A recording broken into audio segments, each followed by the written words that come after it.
Probably would have asked the same question anyway. Just after you had a chance to digest it, watch some film and everything, just what was kind of your full just evaluation of Michael's performance in the passing game in general? Yeah, a little bit inconsistent, obviously. The completion percentage wasn't what we want it to be. I thought there were some spectacular plays that Mike made, and I thought he pressed and turned the ball over too much. That's basically what happened.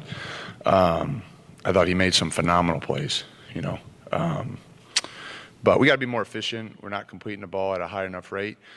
That's a good defense. They challenge routes. I thought there were opportunities for some contested catches that I know the wideouts will be working hard to come down with. But, traditionally speaking, against those types of defense, your completion percentage might be a little bit lower than, other types of defenses that you go against. We were throwing the ball down the field and trying to create explosives. That lowers your completion percentage, but certainly, we expect to be a lot more efficient in the pass game. Mike has something to do with that, the protection, all parties involved, myself included, to just be a little bit more efficient. And obviously we can't turn the ball over. Michael knows that. I thought he pressed a little bit and tried to make some plays in moments where he didn't have to do that. And so we got to correct it and coach it. But I also thought that he made some spectacular plays. Some really quality throws under duress, some great throws down the field. He made some pretty special plays. So we just got to get the bad out of there, and not turn the ball over. Everybody knows that. Michael knows that. Everybody in our building knows that. So you can't beat good teams turning the ball over at the rate that we are.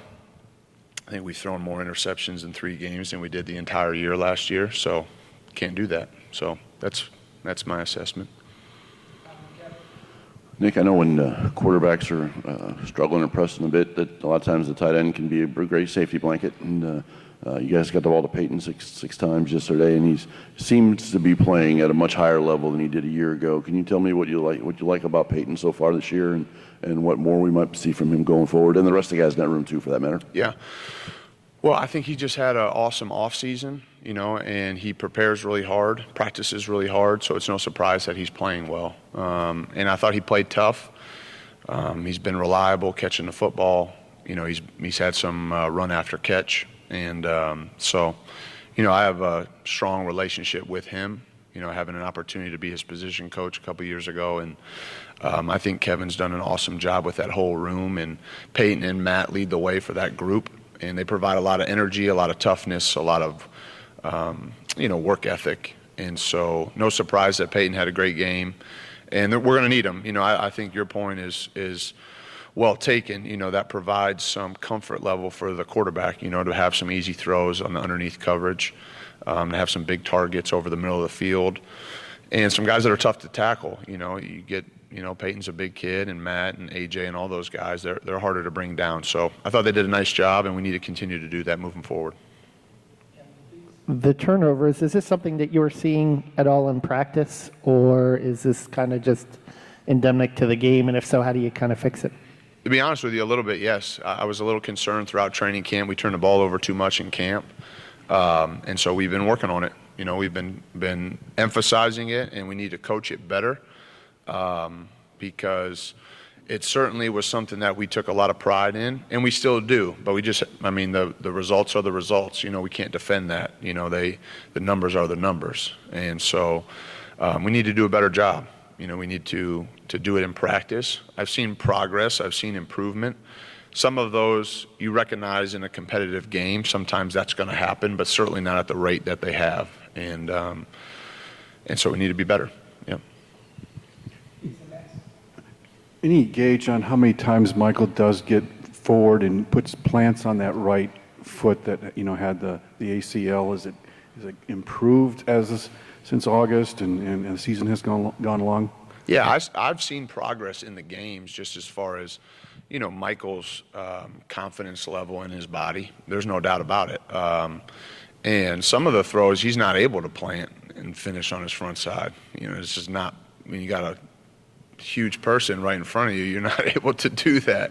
So I didn't see anything from a physical standpoint that limited Michael Saturday. not at all. You know, I think in the moments where he made poor decisions, he tried to press. It was under duress. He was, in one of them, he was about to get sacked. The other one, he was out of the pocket. He needs to make better decisions in those moments. He knows that. And so we're looking to improve that. But I didn't see anything physically from Michael, favoring one side or the other or not able to trust his body. I didn't see that at all. I thought he hung in there. He made some tough throws under duress. He pulled the ball down on a scramble on the sideline, took a shot, popped up, pulled the ball on a 3rd and 1, ran for a first down, and slid and got down. I mean, I thought he played quarterback in many clips the way that we expect him to. It's just in those moments you can't do that. You can't turn the ball over like we did. And obviously it was very costly in the game, and we're looking to improve on that, and we know Mike will. Hey, Nick. So Stephen Carr had 2 receptions in this game. Prior to Saturday, he only had 1. Is that something you look to incorporate more into the offense going forward, kind of getting him out of the backfield and serving as a check down, maybe to help Penix when he's under pressure? Yeah, that's always, when you're talking about throwing the ball to the back, if you release the back and they pressure and they cover the guy, there's nowhere for the QB to go. Sometimes you keep the back, and if you're, in protection, and he's got to block the guy that's blitzing. So the style of defense that they had, they have pretty tight coverage on the underneath routes. That's kind of how their structure of their defense is. I think there's opportunities for the quarterback to find the check down. I think they're there. There weren't that many of those in the game, but there were a handful where I thought we could have done a better job of finding the back on a check down. And certainly Steven's a part of that group. I think Steven's a good pass catcher, runs good routes out of the backfield, can catch the ball in advance. So we're trying to find ways to have easy completions, but when you play a team that plays tight coverage, they're not out there. You got to win versus tight coverage. You got to throw the ball accurately. You got to protect the quarterback for a long enough time to allow the routes to develop. And then when you got guys on you, you got to make the play. That's just what it is in this conference. And against a team like we played Saturday, there's going to be tight coverage. And we'd love to just everybody run 5 yards, stop, turn around, and throw the ball to those guys. It doesn't always present itself that way, especially against the style of defense that we played this past week, and a lot of the styles of defense that we play. But we need to complete the ball at a higher rate. Tight ends, running backs, wideouts, everybody collectively. Quarterback's obviously a big part of that. Myself putting together the plan with Coach Hurd and the rest of the staff, making sure that we have some easy completions for the guys to get in a groove and be more efficient than we've been. We kind of asked you about this, I think, after Iowa, but in terms of maybe the more intangible parts of Mike's game, finding his comfort, his rhythm, and you talking about sort of figuring out what gets him in that rhythm, do you feel like both you and he are kind of getting closer to that, to sort of finding even just the little things that can get his timing down, can get his confidence down, that maybe it's not something physical so much as mental? I think we're closer. I think there was progress made Saturday. The nature of the defenses that we've gone against, they're doing everything in their power to not make you comfortable, right? And so that's the balance, and sometimes we did a good job of that. Sometimes we didn't, but I think getting Mike into a groove and in a rhythm, there's a lot of factors that go into that. The situations that arise in the game, trying to stay out of 3rd and longs, not having to rely on just pure drop back pocket passing. I thought we did some of that in the game on Saturday, and I thought it was helpful. I thought it provided some easier completions, and you're going to have to continue to do that. The pass rushers that we go against, the defenses that we face, they're challenging.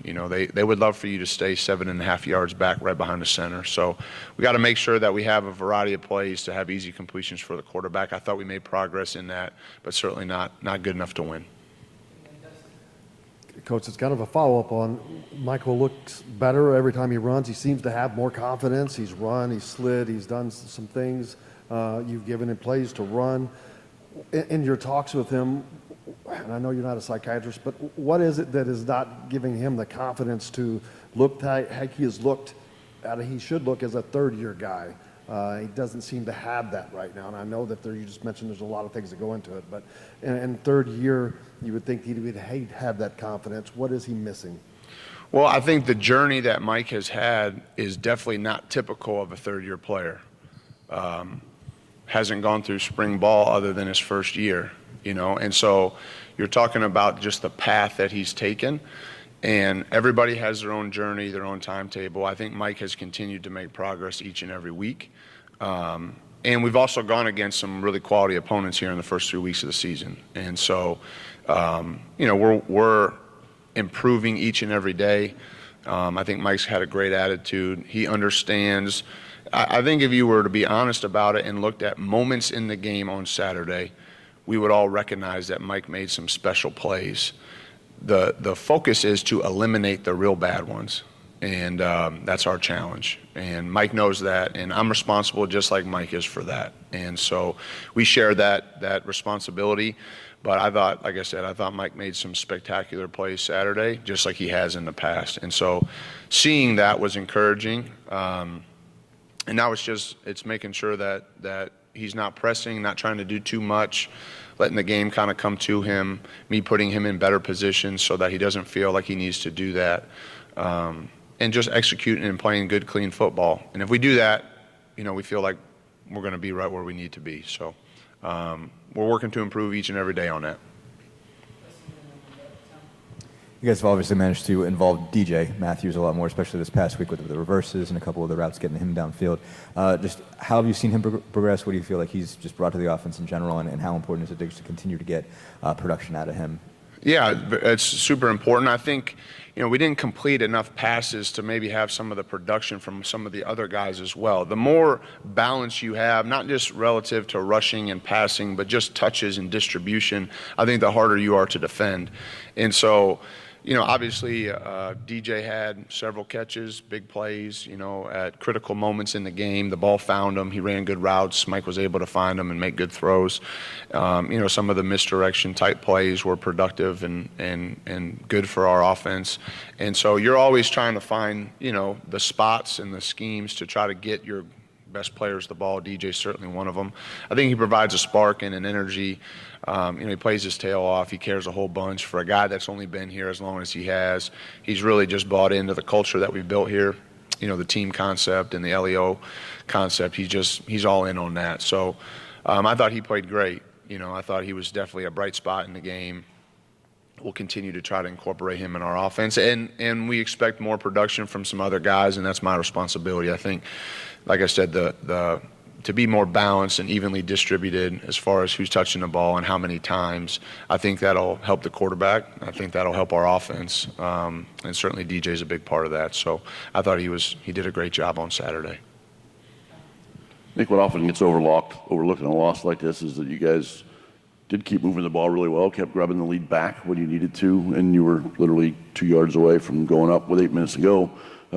When you've gone back and watched the film on Tim's fumble, what did you see, and what have your conversations been with him and Coach McCullough about that play? Yeah, although the defender made a nice tackle, he hit Tim square on the ball.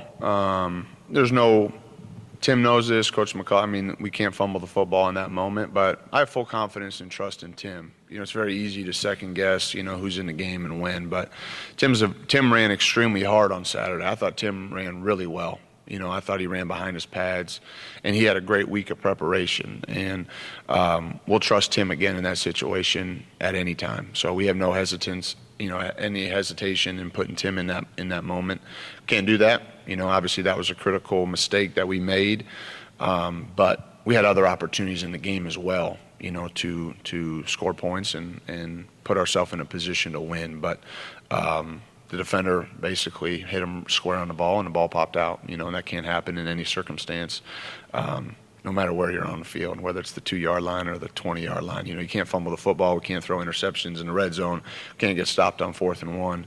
There's plenty of blame to go around for why we weren't able to win the game on Saturday. The thing that I would say is there was a lot of opportunity and a lot of things to be encouraged about, and excited about. We just got to play cleaner. If we did that Saturday, we would have been in the position that we want to be. But those plays count.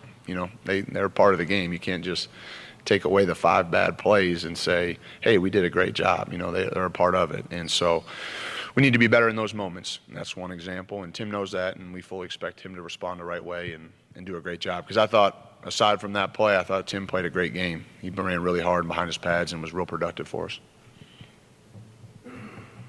All good? Okay, thanks, guys.